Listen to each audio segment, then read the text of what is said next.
Media کے ذریعے سے مسلمانوں کے خلاف ایک نفرت کا لاوا پکایا جا رہا ہے، اور مسلمانوں کی جو شبیہ ہے اور مسلمانوں کا جو کیریکٹر ہے وہ اس طریقے سے بنا کر پیش کیا جا رہا ہے کہ یہ ہمارے ملک کے لیے خطرہ ہے، اور یہ ہمارے معاشرے کے لیے خطرہ ہے، اور سماج کے سب سے گندے اور بدترین انسان یہ ہیں۔ اس درجے لوگوں کے دلوں میں نفرتیں ڈالی جا رہی ہیں کہ اگر کوئی انسان راستے سے گزر رہا ہو، ایک کتا اگر مرا پڑا ہو یا اس کا ایکسیڈنٹ ہو گیا ہو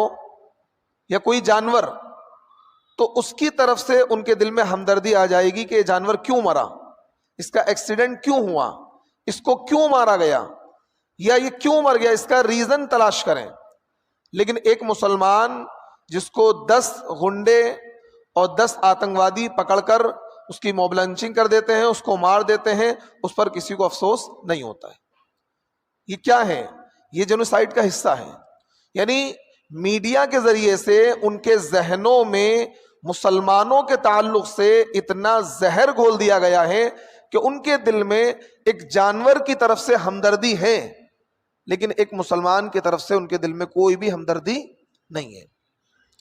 اس کی جیتی جاگتی بہت ساری مثالیں ہیں، اور میڈیا کے ذریعے سے وہ مثالیں آپ کے سامنے، اگر آپ میڈیا چینلز دیکھتے ہوں گے تو آپ کو پتہ لگ جاتا ہوگا، کہیں کوئی جانور مر جائے تو اس پر باقاعدہ ڈیبیٹس ہوتی ہیں۔ پیچھے بھی 1-1.5 سال پہلے میں نے دیکھا تھا ایک ہاتھی کسی جگہ پھنس کر مر گیا تھا، کئی دن تک چرچا ہوئی، ڈیبیٹس ہوئی کہ یہ ہاتھی کیوں مرا، کس طریقے سے مرا، اس کو بچایا جا سکتا تھا، یہ ٹیم وقت پر کیوں نہیں پہنچی۔ بہت زیادہ اس پر کئی دن تک بحث اور مباحثہ چلا کہ بتاؤ اس ہاتھی کو بچایا کیوں نہیں گیا، اور بہت افسوس کا اظہار کیا گیا۔ لیکن مسلمانوں کو زندہ جلا دیا جاتا ہے، اس پر کوئی ڈیبیٹ نہیں ہوتی، ان کے قاتلوں کو نہیں پکڑا جاتا۔ یہ کیا ہے؟ یہ اسی جینوسائیڈ کا حصہ ہے، اسی پلاننگ کا حصہ ہے جو پلاننگ انہوں نے پچھلے 20-30 سالوں میں تیار کی ہے مسلمانوں کے خلاف۔ ابھی حال ہی میں کچھ دن پہلے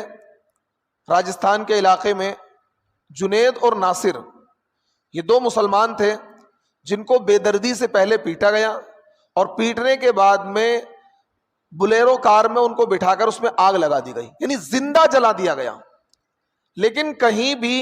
کسی بھی میڈیا چینل پر ہم نے افسوس کا اظہار نہیں سنا کہ وہ میڈیا جو اینکرز ہیں وہ کہیں کہ بھئی یہ غلط ہوا ہے، ایسا نہیں ہونا چاہیے، یہ آتنکواد ہے، یہ ظلم ہے، یہ زیادتی ہے۔ اس پر کیا ہے، کوئی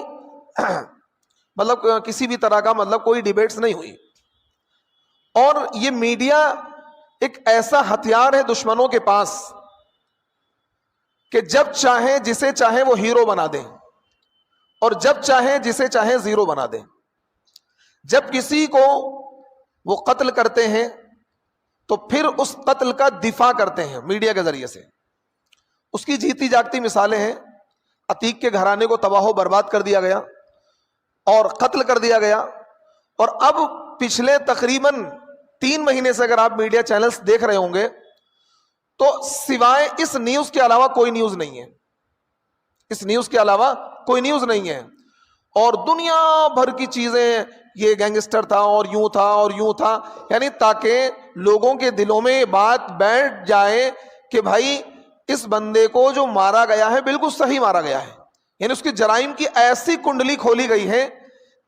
ٹھیک ہے، دیکھیے ایک مسلمان حق بات کرتا ہے، اگر مثال کے طور پر عتیق گینگسٹر تھا یا عتیق جو بھی تھا، گناہگار تھا، ہمارے ہندوستان میں عدالتیں ہیں، قانون ہے، لا ہے، رول آف لا ہے، ہمارا ملک قانون سے چلتا ہے۔ اگر کوئی گناہگار ہے تو اس کے لیے ایک پروسیس ہے، عدالت میں مقدمہ جائے گا، مقدمے کی سنوائی ہوگی، اور اس سنوائی کے بعد میں اس کو جو سزا بولے گی چاہے وہ پھانسی کی سزا ہو۔ لیکن اس کے باوجود ہندوستان میں ایسے بہت سے گینگسٹر ہیں جن پر سینکڑوں مقدمات درج ہیں، اور آج وہ ممبر آف پارلیمنٹ ہیں، آج وہ ممبر آف پارلیمنٹ ہیں جن کے اوپر بم دھماکوں کے الزام ہیں، اور باقاعدہ 14 10 سال 8 سال جیل کاٹی، لیکن اس کے باوجود وہ ممبر آف پارلیمنٹ ہیں۔ تو آپ کو بتانے کا مقصد یہ ہے کہ مسلمانوں کے خلاف ایک باقاعدہ طور پر ایک یہ مہم چھیڑی ہوئی ہے تاکہ ہندوستان کے رہنے والے جو باشندے ہیں ان کے دلوں میں مسلمانوں کی اتنی نفرت بیٹھ جائے کہ اگر مسلمانوں کا ان کے سامنے قتل کیا جائے تو اس قتل پہ ان کو ذرہ برابر افسوس نہ ہو۔